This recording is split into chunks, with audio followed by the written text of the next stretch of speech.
बता दें, आरटीएच पर लगातार बवाल जारी है। विज्ञान नगर फ्लाईओवर के नीचे लगातार डॉक्टर्स का धरना जारी है। 100 से ज्यादा छोटे बड़े अस्पतालों में ताले लगे हुए हैं। 17 दिनों से बताया जा रहा है कि ये सभी चिकित्सालय बंद पड़े हुए हैं। 2 चिकित्सक धरना स्थल पर आमरण अनशन भी कर रहे हैं। चिकित्सकों ने अस्पतालों को बेचकर आत्मदाह करने की भी चेतावनी दी है। तो इस वक्त ये बड़ी खबर आपको बता रहे हैं, लगातार डॉक्टर्स अपनी जिद पर अड़े हुए हैं, जिसके चलते मरीज परेशान हैं। अब तो डॉक्टर्स आमरण अनशन पर भी उतारू हो गए हैं। कई डॉक्टर्स आमरण अनशन पर बैठे हुए हैं और इसके साथ ही साथ आत्मदाह करने की भी चेतावनी दी जा चुकी है। लेकिन इन सब के बीच बड़ा सवाल यह है कि मरीजों का आखिर क्या होगा। अगर ऐसे ही डॉक्टर्स अपनी जिद पर अड़े रहे तो मरीजों का इलाज कौन करेगा? और सवाल ये भी कि आखिर बातचीत कब होगी और इस पूरे मसले पर हल कब निकलेगा। तो कोटा की बात कर रहे हैं, जहां पर विज्ञान नगर फ्लाईओवर के नीचे राइट टू हेल्थ बिल के विरोध में लगातार निजी चिकित्सकों का धरना जारी है और अब 2 चिकित्सक आमरण अनशन पर बैठ गए हैं। पहले से आमरण अनशन पर बैठे चिकित्सक आलोक गर्ग की तबीयत बिगड़ने के बाद उनके स्वास्थ्य की जांच की गई। जारी रखेंगे जब तक हमारी मांगे मान नहीं ली जाती हैं, तब तक हम धरने पर बैठे रहेंगे। और अभी जयपुर में है, 4 तारीख को महारेला है वापस, तो हम लोग उसमें सम्मिलित होंगे और इस बार पहले से भी ज़्यादा संख्या में गैदरिंग होगी। आरटीएच बिल सरकार को वापस लेना चाहिए, क्योंकि जिस तरीके से सरकार जनता के लिए बिल लाई है, इसी तरीके से हम भी तो जनता का ही हिस्सा है। तो ये हमें क्यों परेशान किया जा रहा है? एक जो 2 लाख 3 लाख की स्ट्रेंथ होगी डॉक्टर्स और डॉक्टर्स की फैमिली की, कम से कम उनकी भी तो सोचे सरकार को क्या सिर्फ अपने उन्हीं प्रजा की जरूरत है। ओम प्रकाश सहयोगी हमारे साथ जुड़ चुके हैं। ओम प्रकाश, ये मामला कम होने के बजाय लगातार बढ़ता चला जा रहा है। अब डॉक्टर्स आमरण अनशन कर रहे हैं, क्या कोई रास्ता दिख रहा है इन सब के पीछे? क्योंकि जिंदगी का सवाल है, कई लोग मर रहे हैं इसकी वजह से।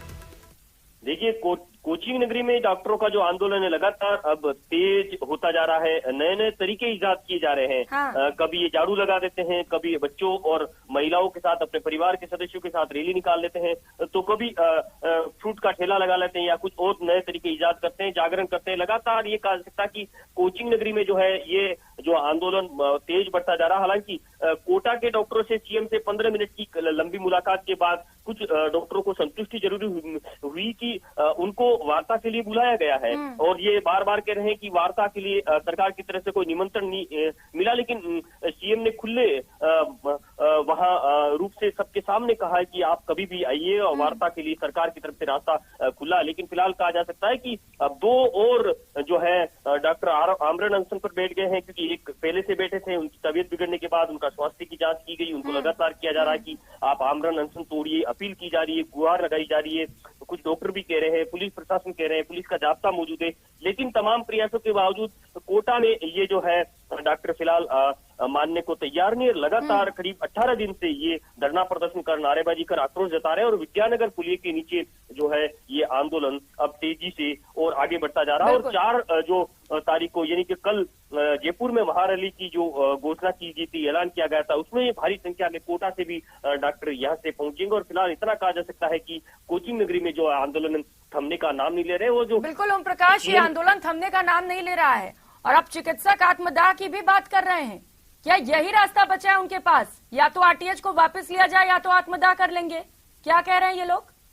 देखिए, कोटा में डॉक्टरों का साफ तौर पे कहना है कि यदि ये आरटीएच बिल लागू किया गया तो हम तमाम जो बड़े संस्थान है, जो चिकित्सा संस्थान है, बड़े बड़े अस्पताल है जो मुख्य चौराहों पर स्थित है, उनको नीलाम कर देंगे, उनको बेच देंगे और आत्मदाह तक की चेतावनी दे चुके हैं। यानी कि कितना बड़ा आक्रोश इनमें व्याप्त है। यानी कि ये चाहते हैं किसी भी सूरत में ये जो आरटीएच बिल है वो लागू नहीं हो। हालांकि अब कई जो सामाजिक संगठन, कई लोग, आम जनता है जो इनके विरोध में खड़े होने के बिल्कुल ओम प्रकाश, यही वजह है कि इन सब के बीच बड़ा सवाल यह है कि ये जिद बड़ी है जिंदगी, क्योंकि कई लोगों की मौत हो चुकी है इस हट के चलते। बहुत शुक्रिया आपका इन तमाम जानकारियों के लिए।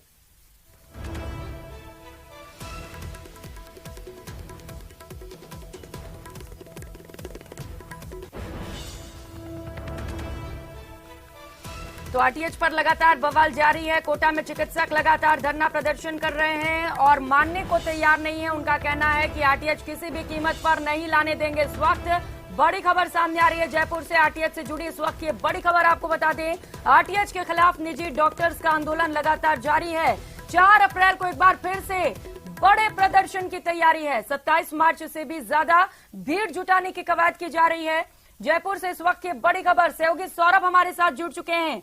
सौरभ, एक और बड़े प्रदर्शन की तैयारी, क्या कह रहे हैं डॉक्टर्स? इस बार कितनी भीड़ जुटाने की तैयारी है? जी बिल्कुल, देखिए डॉक्टर्स का कहना है कि 4 अप्रैल 4 लाख, ये दावा जो है वो डॉक्टर्स द्वारा किया जा रहा है कि 4 अप्रैल को 27 मार्च से भी बड़ा प्रदर्शन जो है वो डॉक्टर्स करना चाहते हैं और इसके चलिए प्रदेश भर के जो डॉक्टर्स हैं उनको जयपुर जो है वो बुलाया जाएगा। उनके परिजनों के साथ जो है वो प्रदर्शन किया जाएगा। जितना भी निजी अस्पतालों में उनका स्टाफ होता है, उस स्टाफ को भी इस प्रदर्शन में जो है वो शामिल किया जाएगा। तो एक तरफ वार्ता का दौर और दूसरी तरफ प्रदर्शन की तैयारी, यानी दोनों ही पक्ष जो है वो झुकने के लिए तैयार नहीं है। और यही कारण है कि निजी अस्पतालों में अभी जो है वो पिछले 17 दिन से लगातार शटडाउन की स्थिति जो है वो बनी हुई है और मरीजों को भारी दिक्कतों का सामना जो है वो करना पड़ रहा है। जी बिल्कुल सौरभ, मरीज परेशान है, लेकिन इन सबके बीच सवाल ये है कि इस प्रदर्शन से कोई फायदा तो हो नहीं रहा है। सरकार ये कह रही है हम बिल लाकर रहेंगे, ये अड़े हुए हैं नो टू आरटीएच पर। क्या संशोधन को लेकर भी बातचीत करेंगे डॉक्टर्स?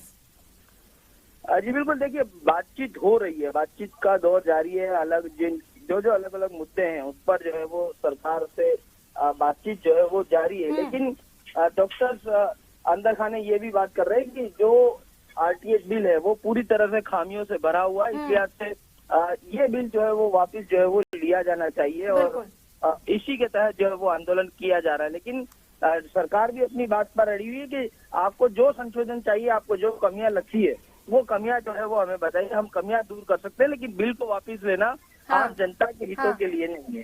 जी बिल्कुल सौरभ, अब इस बार जब आंदोलन करेंगे तभी भी मरीजों को परेशानी होगी। निश्चित तौर पर कोशिश करनी चाहिए कि कोई ना कोई हल निकाला जाए। बहुत शुक्रिया सौरभ आपका इन तमाम जानकारियों के लिए।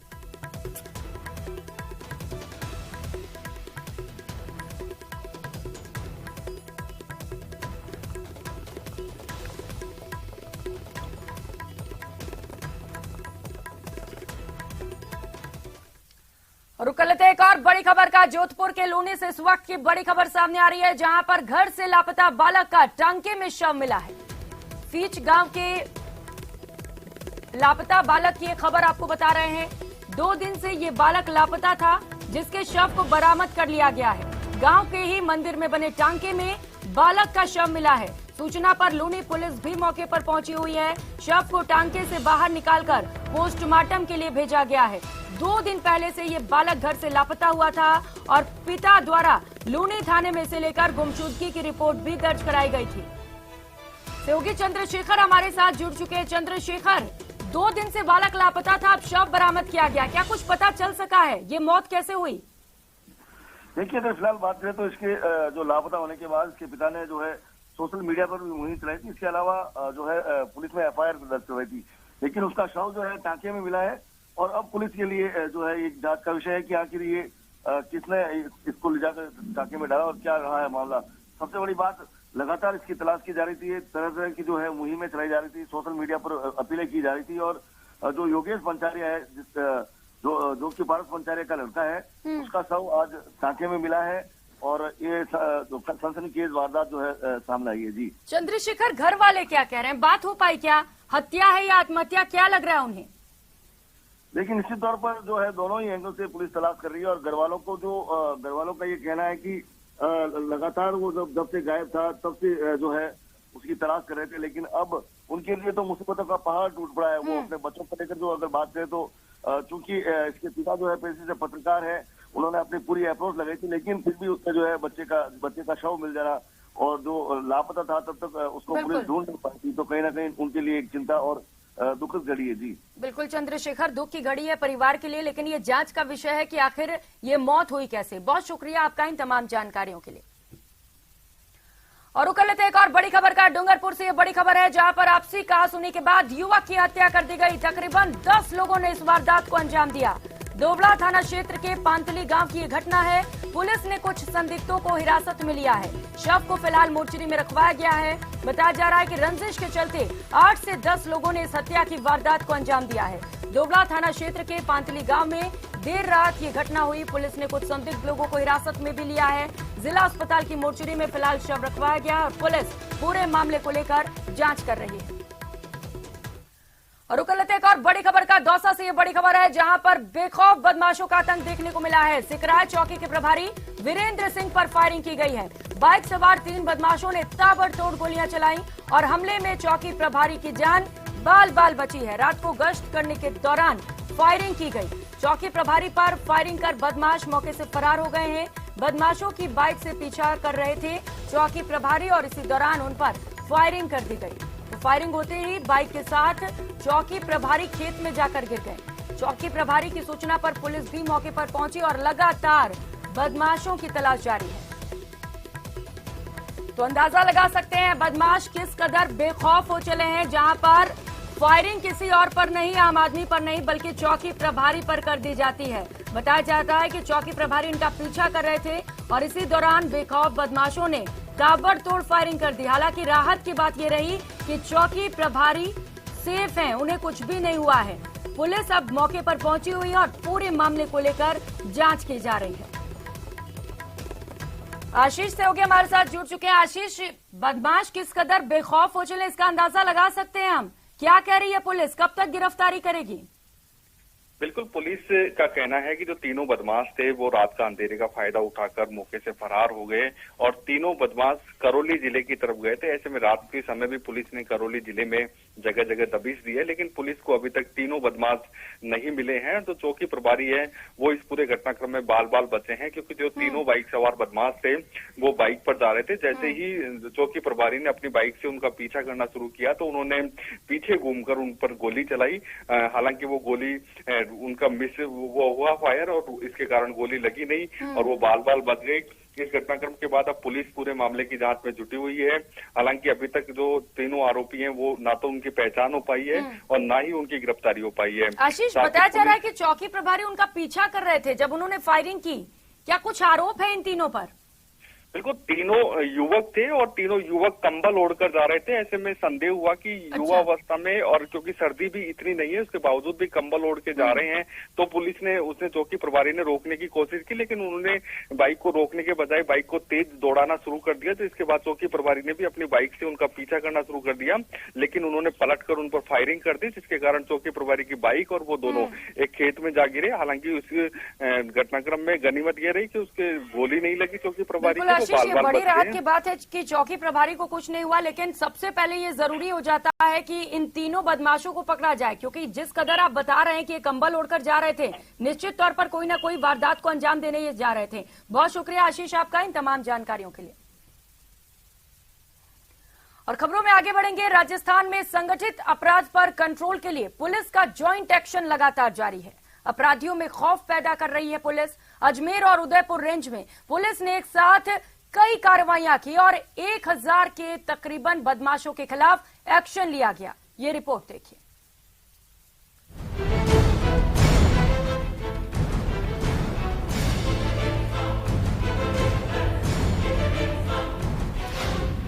प्रदेश में क्राइम पर सर्जिकल स्ट्राइक।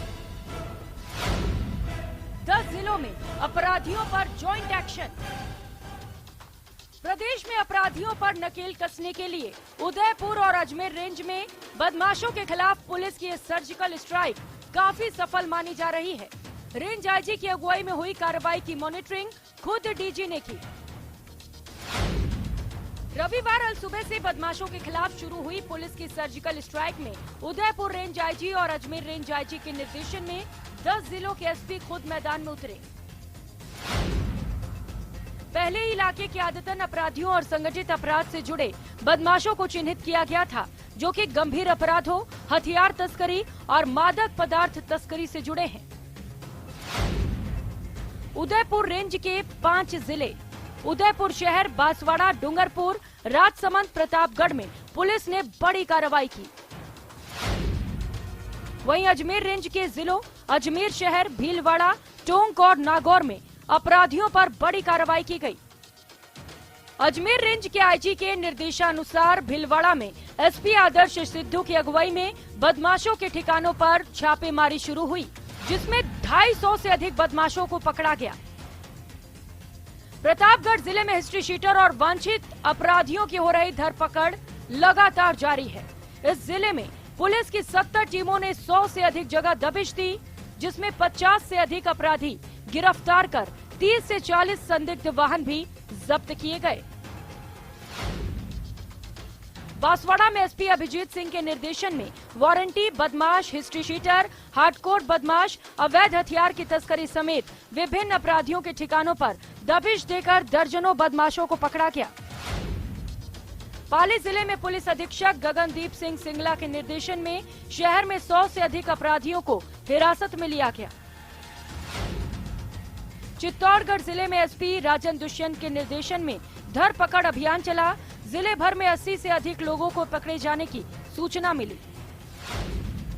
राजसमंद जिले में एसपी सुधीर जोशी के नेतृत्व में हिस्ट्री शीटर्स, शातिर बदमाश और गैंगस्टर्स के खिलाफ कॉम्बिंग ऑपरेशन चलाया गया।